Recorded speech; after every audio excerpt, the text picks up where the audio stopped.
So service just ended.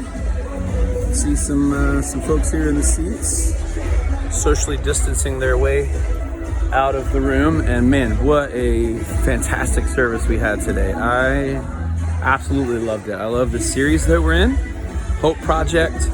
Man, if you haven't had a chance to catch the sermon, you need to watch it. Today our pastor talked about hope being like a tree.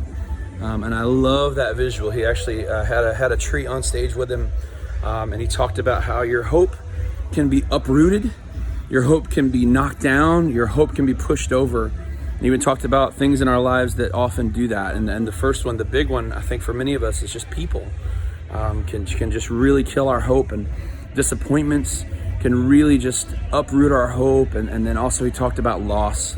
If you've been through loss, you understand it's so hard to pull yourself up out of that. And our pastor gave the answer, a couple of things that he offered for us that are great ways to make your hope strong, like a vibrant tree. He said that the two ways that he mentioned were godly people and God's word. So rather than surrounding yourself with people who sometimes bring you down, sometimes knock your hope down, man, find people who are gonna lift you up. Find people that are godly, who are gonna point you in the right direction when you're struggling. And I know for me, one great way that I do that in my life is by being involved in a group, a Water's Edge group. It's so important to have community in your life, and God's word. Obviously, spending time in God's word, reading verses. If you're struggling, man, Google honestly is a great resource. If there's a particular thing that you're really struggling with, and maybe it's hope, maybe it's loss, whatever it is you're dealing with, man, hop on Google and do a Google search for verses about loss, verses about hopelessness, verses about devastation, those kinds of things. And you'll be surprised what you'll find. And there's lots of sites that list those out for you. Such a good resource. Also the YouVersion app, such an incredible resource to get into God's word. But man, what a powerful day.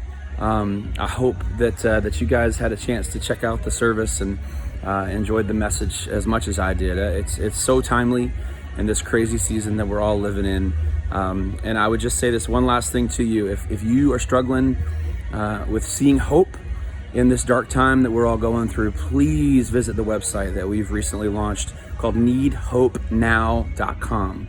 And if you know somebody else who is, you can hop over to my page. I'm Phil Poteet. You can hop over to my page and just scroll through. You'll see that needhopenow.com image, or you can go to our Facebook page that you're sitting on right now. There's an image there, needhopenow.com. Man, share it. Share it with people who you know are looking for hope in this dark season. Sorry I'm so long-winded today, but I love you guys. I hope this is a fantastic week for you. I hope that you are able to make your hope strong and vibrant like a tree, just like our pastor talked about. So if you haven't yet, man, please go back and watch the message. I promise you'll be glad you did. See you guys later.